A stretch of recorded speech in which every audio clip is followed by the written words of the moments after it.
My husband went on vacation with his girl bestie. So my fiance Julian just texted me asking if we can meet for dinner tonight because he needs to discuss wedding expectations, and it's important. The same Julian who spent the last 6 weeks planning a month-long trip to Thailand with his female best friend Sienna, framing our upcoming marriage as him losing his freedom and needing one last adventure before settling down. Yeah, that Julian. I'm sitting here staring at my engagement ring wondering what fresh nightmare he's about to drop on me tonight, because if the last 6 weeks have taught me anything, it's that every conversation with him lately ends with me questioning my sanity.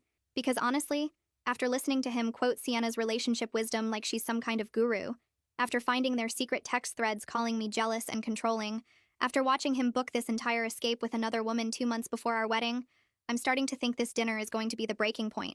Let me explain how we got here because I need to process this before I walk into whatever he has planned for tonight. 6 weeks ago, Julian came home from Sunday brunch with Sienna and announced they'd been having a really important conversation about our future. His energy was weird, nervous but excited, like someone about to pitch an idea they know is controversial.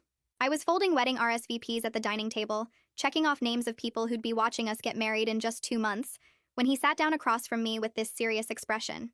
He said Sienna had opened his eyes to something he'd been feeling but couldn't articulate. That marriage is forever, and forever is a really long time. And before he committed to forever, he needed to make sure he knew who he was as an individual. Because once we got married, he'd be locked into family obligations and responsibilities and routines, and he'd never have another chance to just be spontaneous and free and himself. He needed one last trip before the wedding. 1 month in Thailand with Sienna, to find himself before he lost himself in marriage.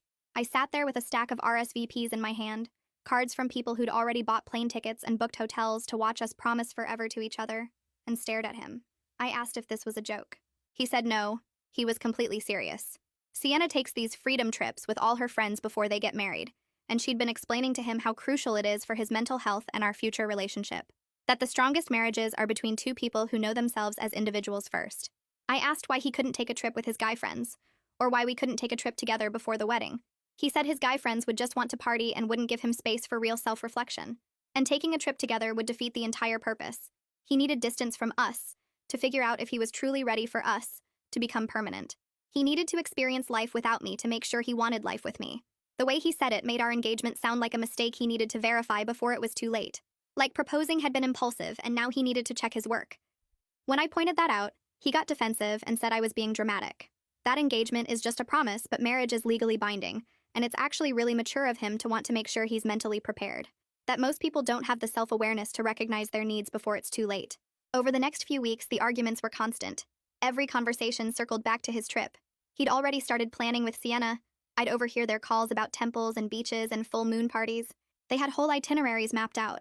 When I'd try to talk to him about my concerns, he'd shut me down with therapy speak about how I was trying to control his autonomy. That my discomfort with his female friendships revealed my insecurities. That if I really trusted him, I wouldn't have a problem with this. He kept quoting Sienna like she was some enlightened relationship expert. Sienna says couples who give each other radical freedom have the strongest bonds. Sienna thinks people who need constant reassurance aren't ready for marriage. Sienna believes I need to explore this now or I'll resent you later. Every concern I raised, every boundary I tried to set, was met with something Sienna had apparently said about why I was wrong. I finally snapped and asked when Sienna became the authority on our relationship. She's been single for 3 years, has never even lived with a partner, never been engaged. What qualified her to give advice about marriage? Julian got this pitying look on his face and said that's exactly why her perspective was valuable. She wasn't emotionally compromised like I was. She could see our relationship objectively while I was too close to it, too invested in the wedding to think clearly about the marriage, too invested in the wedding, our wedding, that we'd been planning together for 8 months. Suddenly that was a character flaw. Then I found the messages. I wasn't snooping. Julian left his iPad open on the kitchen counter and the messaging app was right there. Months of conversations between him and Sienna that made my blood run cold. Her pushing and pushing. Are you sure she's the one? You're only 29. You have your whole life ahead of you. She seems very focused on the wedding, but is she focused on your happiness? Marriage is forever. You need to be absolutely certain. And Julian responding, sometimes I wonder if I'm settling. What if I'm just doing this because it's what's expected? I love her, but is that enough? You're right, I need to really think about this. The worst message was from 3 weeks ago. Sienna wrote, if she really loves you, she'll support this trip. If she fights you on it, you'll know she's more interested in controlling you than understanding you. Julian responded, you're right. This will be a good test of whether she's ready to be a wife. A test. Our relationship 2 months before the wedding was a test designed by another woman. When I confronted him about the messages, He didn't apologize. He said I'd invaded his privacy and that me snooping proved Sienna's point about my trust issues. I told him I didn't have trust issues. I had a fiancé planning to leave me for a month with another woman issues. He said I was being dramatic and manipulative, twisting things to make him the villain when he was just trying to be honest about his needs. Every feeling I expressed got reframed as a personality defect. I was controlling, insecure, not ready for marriage, too focused on the wedding, too emotional, too reactive. According to Julian, I was basically a walking collection of red flags that he was generously trying to work through because he loved me despite my flaws. Last week, he officially announced he was going through with it. He'd bought plane tickets, booked accommodations, planned the whole thing with Sienna. 5 weeks in Thailand and Bali. It had grown from 4 weeks without him even telling me. Leaving in 2 weeks, getting back 1 week before the wedding. When I asked how he could make such a massive decision without my input, he said he had considered my input, but ultimately his mental health had to come first. That he couldn't start our marriage already feeling resentful about missing this opportunity. I asked if he understood how insulting it was that marrying me required a month-long escape first. He said I was twisting his words again. This wasn't about escaping me. It was about finding himself. And the fact that I couldn't see the difference proved exactly why he needed the space. Every conversation ended the same way, with me somehow being the problem. My concerns were invalid. My feelings were irrational. My boundaries were controlling. And through it all, Sienna's voice in his ear, telling him he was right and I was wrong, that he deserved this, and I was being selfish. So here we are. 6 weeks of fighting, 6 weeks of being gaslit, 6 weeks of watching my fiancé plan an escape from our marriage before it even starts. And now he wants dinner to discuss wedding expectations. Part of me stupidly hopes maybe he's finally coming to his senses, that maybe the man I fell in love with will show up tonight and we can salvage this. But a much bigger part of me knows exactly what this is. He's going to announce he's going regardless of how I feel, probably with a whole speech prepared about what I need to work on while he's gone. Well, I'm done being the accommodating fiancé. Time to hear what he has to say. Update coming after dinner. First update. I'm sitting in my car in the parking lot of the restaurant right now, and I honestly can't decide if I want to laugh or scream. So remember how Julian wanted to meet for dinner to discuss wedding expectations? Well, buckle up because this man just revealed exactly how little he thinks of me, our relationship, and apparently women in general. And I'm genuinely questioning every decision I've made in the last 2 years. I got to the restaurant early and spent 15 minutes giving myself a pep talk. Part of me was still hoping this would be the moment he'd realize how insane he'd been acting, that maybe he'd come to his senses and we could salvage this. I should have known better. Julian walked in with this confident energy that immediately set me on edge. He kissed my cheek like everything was normal, sat down, and ordered us a bottle of wine like we were celebrating something. When the waiter left, I asked him straight up what this dinner was about. He leaned back in his chair and said he'd been reflecting a lot on our relationship and our upcoming marriage. I was nervous because his tone was giving the therapist explaining things to difficult patients. He said that our recent disagreements about his trip had revealed some concerning patterns in my thinking that he felt we needed to address before moving forward with the wedding. I asked what patterns he was talking about. He actually had the audacity to pull out his phone and show me notes, like he'd written down a list of my character flaws.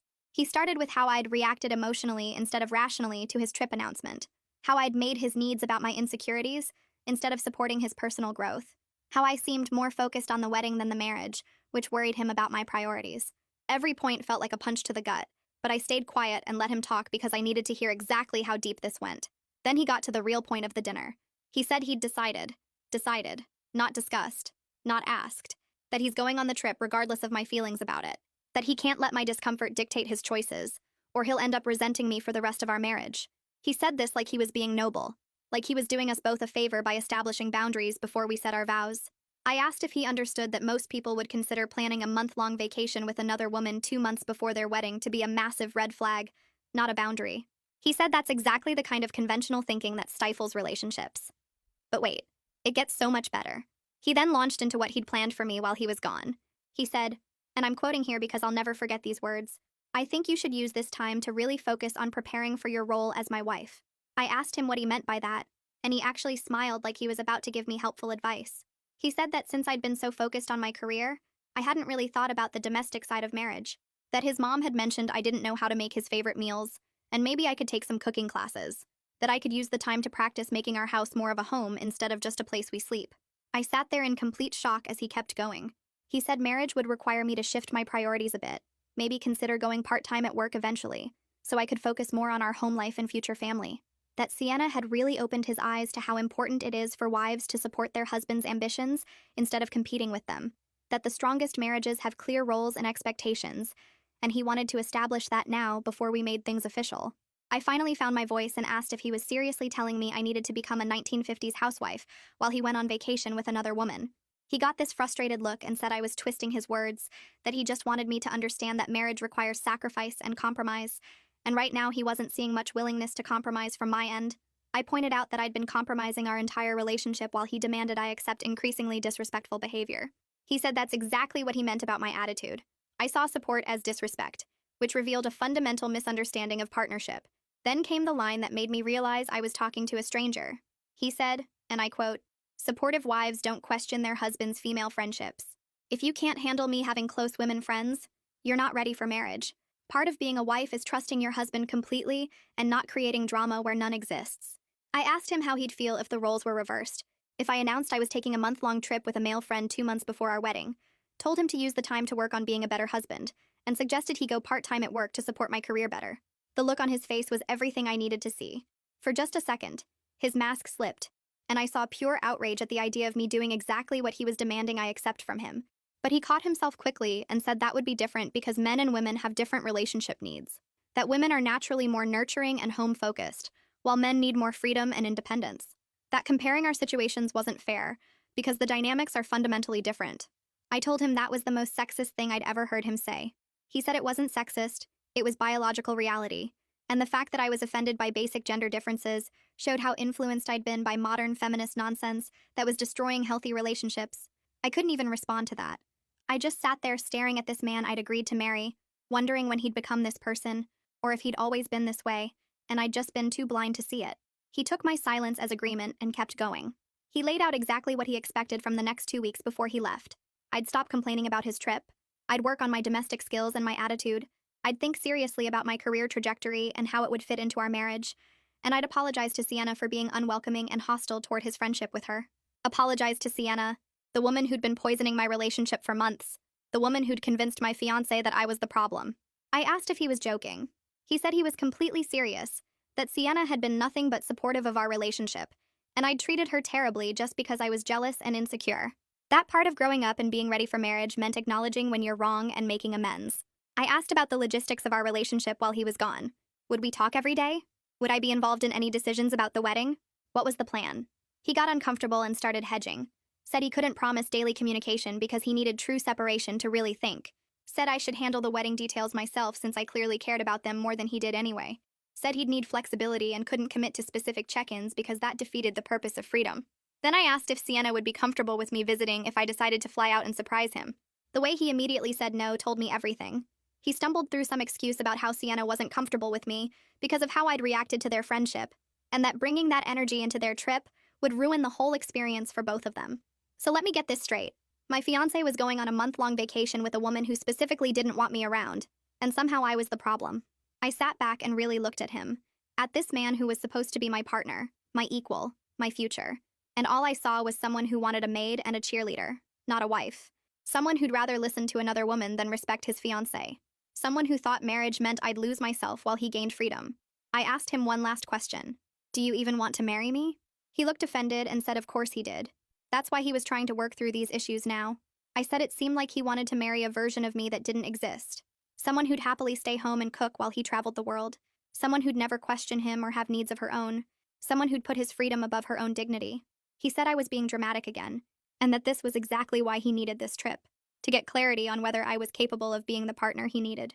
By the time we left that restaurant, he'd made it crystal clear. He was going on this trip in 2 weeks. I was expected to spend the time working on myself. And when he got back, we'd reevaluate whether I'd grown enough to deserve to marry him. Like I should be grateful he was willing to give me a second chance to prove myself worthy. I'm sitting in my car trying to process what just happened.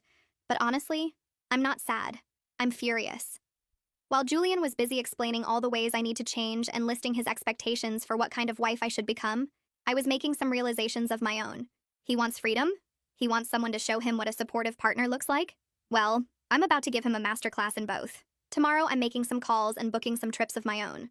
If Julian thinks I'm going to sit at home taking cooking classes and working on my wifely duties while he parties in Thailand with Sienna, he's about to learn exactly how wrong he is. 2 weeks until his trip? Perfect. That gives me 2 weeks to plan mine. The gloves are off. Update coming soon. Second update. You guys, I am having the time of my life right now, and watching Julian's carefully planned manipulation blow up in his face is giving me so much joy. If he wanted to test my boundaries and see how much disrespect I'd tolerate, well, he's about to find out I'm much better at this game than he ever imagined. So the morning after that disaster dinner, I woke up with complete clarity. I wasn't going to argue, I wasn't going to beg, I wasn't going to give him the emotional reaction he was expecting. Instead, I started making some calls. First call was to my boss explaining I needed to use 3 weeks of vacation time starting in 2 weeks. She was surprised but supportive. Second call was to the best travel agent I could find. Third call was to book the trip of a lifetime to Greece, Santorini, Mykonos, and Crete. Solo female adventure, leaving the exact same day as Julian's Thailand trip. When Julian texted me that afternoon saying he was starting to pack and asking if I'd had time to think about what we discussed, I responded with the sweetest message. I have. I've actually been thinking a lot about freedom and personal growth. I'm so glad we had that conversation. He called immediately, probably confused by my tone. I answered cheerfully and told him I'd done some reflecting and realized he was right. We both needed space to figure out who we are as individuals. So I'd booked myself a 3-week trip to Greece, leaving the same day as his Thailand adventure. The silence on the other end was absolutely golden. Then he started sputtering about the wedding planning and vendor meetings and dress fittings. I reminded him sweetly that he'd said I was too focused on wedding details and should focus more on personal growth. So I was taking his advice. The confusion in his voice was delicious. He asked who I was going with, and I said I was going solo, just like he'd taught me about the importance of independence and freedom in relationships. He said that was different because I had responsibilities at home. I asked what responsibilities. The cooking classes he'd suggested. I could learn to make moussaka in Greece just as easily as his mom's pot roast here. By the time we hung up, he was clearly unsettled, but couldn't argue because I was literally doing exactly what he'd told me to do, just not in the way he'd imagined. That evening, I posted my plane tickets to Instagram. Some people get pre-wedding anxiety. I'm getting pre-wedding adventures. Sometimes the best marriages start with two people who truly know themselves. Julian called within minutes. What is this supposed to mean? I told him I was just being supportive of his philosophy about freedom before marriage, that I'd realized he was right about needing space to grow individually. The frustration in his voice when he couldn't quite call me out without being a hypocrite was chef's kiss perfect.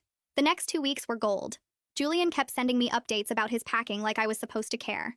Photos of his suitcase, his new travel backpack, questions about whether he should bring his nice shoes. I responded to each one with increasingly pointed comments. Make sure to pack sunscreen for those beach clubs with Sienna.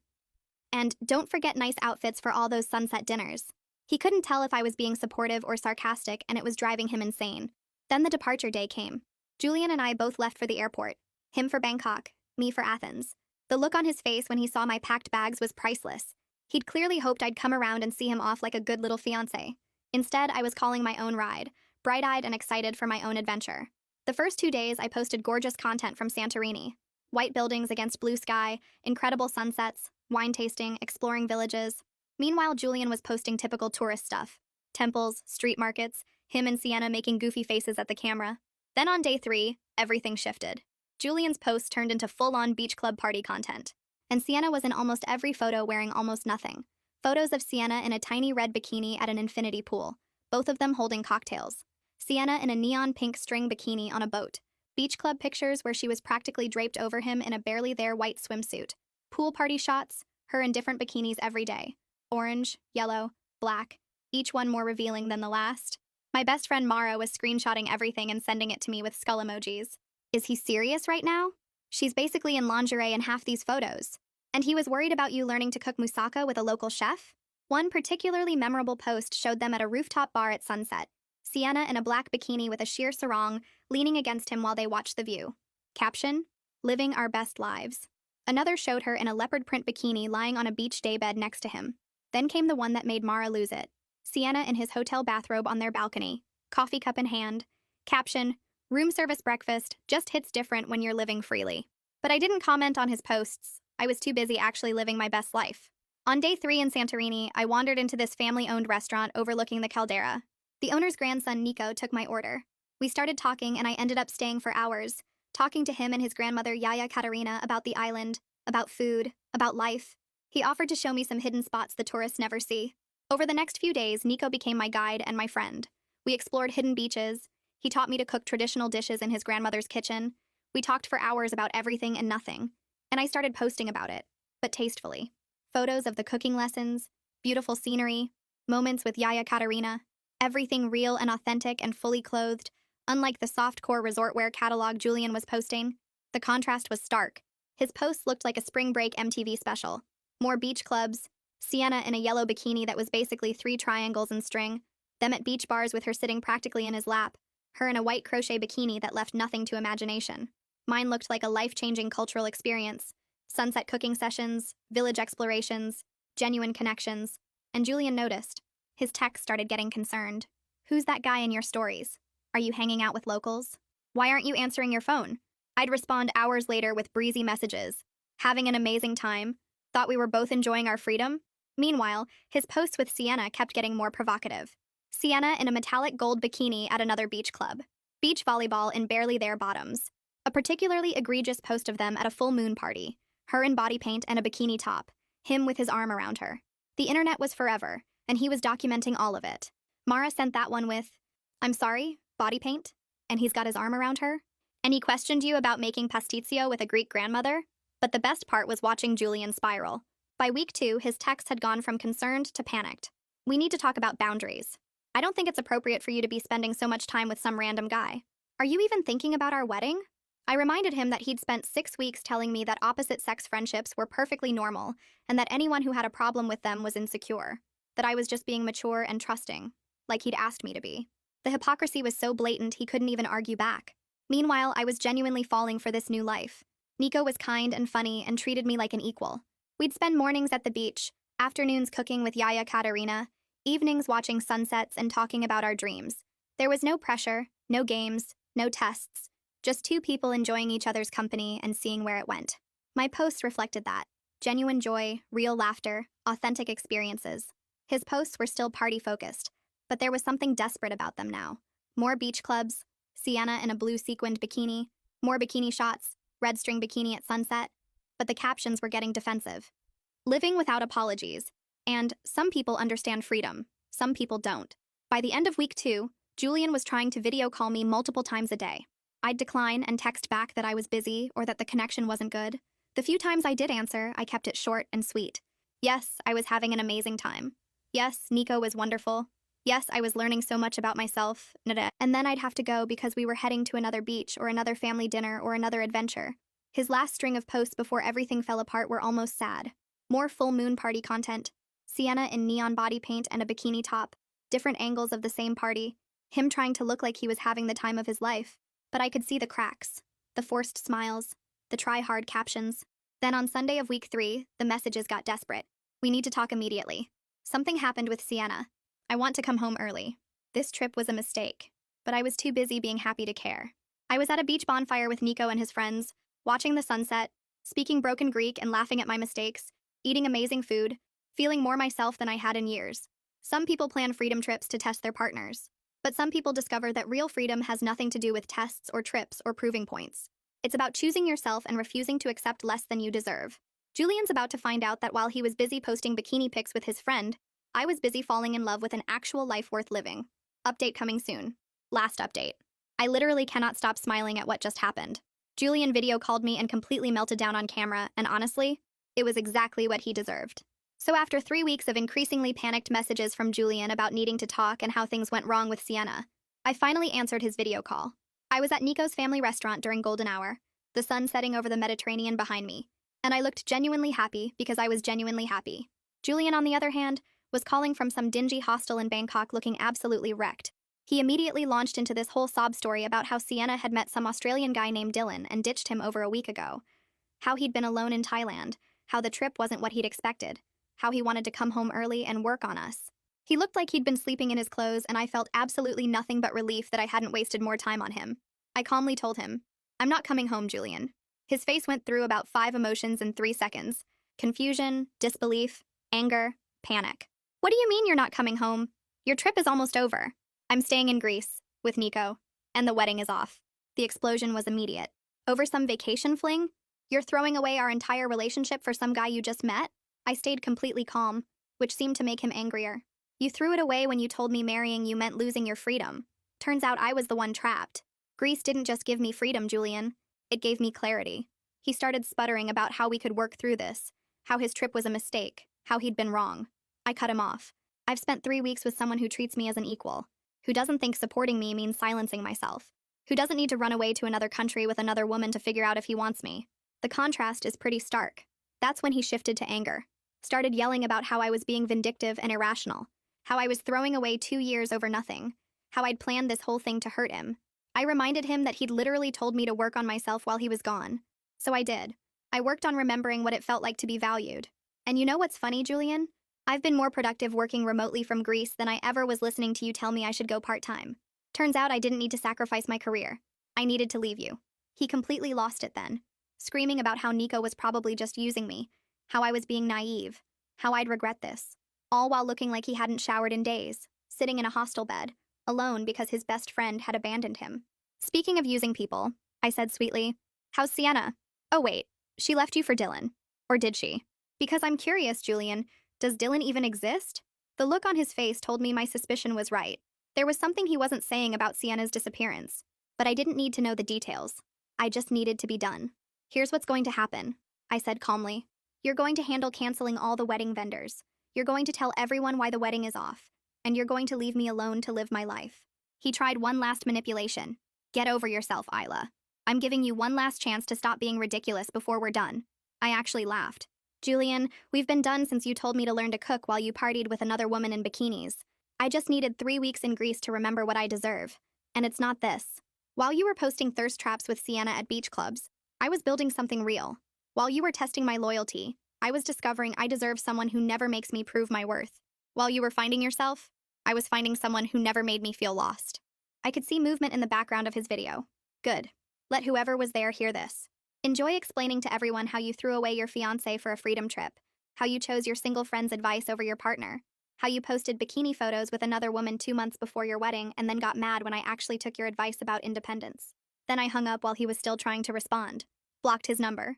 Turned to Nico, who'd been pretending not to watch from across the restaurant. He came over and I kissed him. Properly. For the first time. And it felt like coming home in a way my actual home never had.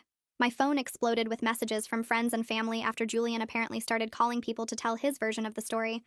But Mara had already been group texting everyone screenshots of his bikini-filled Thailand posts and my message about him wanting me to learn to be domestic while he was gone. The support was overwhelming. 3 days later, Mara sent me the tea I'd been waiting for. Sienna wasn't some innocent friend. She was a con artist who'd been running a long game. There was no Dylan. She'd drained Julian's bank account, maxed out his credit cards, and stolen his passport before disappearing. He'd been stranded in Bangkok for 2 weeks, had to call his parents for emergency money to get home.